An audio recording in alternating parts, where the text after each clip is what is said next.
Assalomu alaykum. Mening ismim Riyangul To'xti. Men Belgiyada turman. Men vatanimiz Sharqiy Turkistondagi Xitoyning atalmish tarbiyalash lagerida zulmga uchrayotgan opam va qarindoshlarim ustidan guvohlik bermoqchi. Bu mening opam Aytursun Qurbon, bu yil 62 yosh. Opamning turishliq adresi Aqsu shahar, Qartal bozor, Ari mahalla, 3-guruh, 7-numur. Opamni 2017 yılı 3. ayının 15'i Xitoylik sebepsiz jazolarga ketgan. Hozir qadar opamning hech qanday izdirgi yo'q. Bu mening yo'ldoshim Ruzaji Zunun, 43 yosh.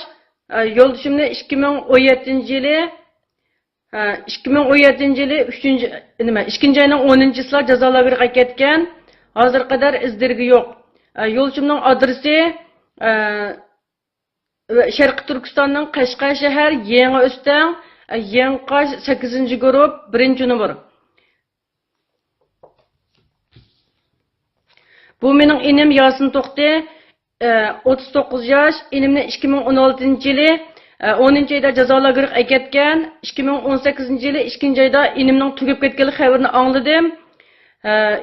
Uning sababini surish qilish imkoniyatim bo'lmadi. Bu inimning ayoli Gulnur To'xti, 31 yosh.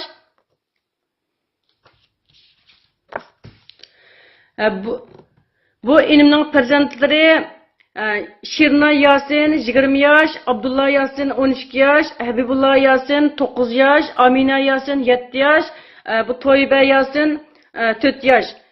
İnimning ayoli va bu 5 farzandning hozir qadar hech qanday izdirgini olamadim.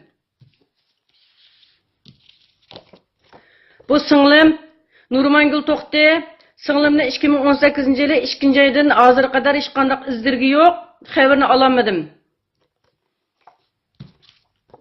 Bu singlim Nurmangul To'xtining yo'ldoshi Ahmadjon Xo'ja.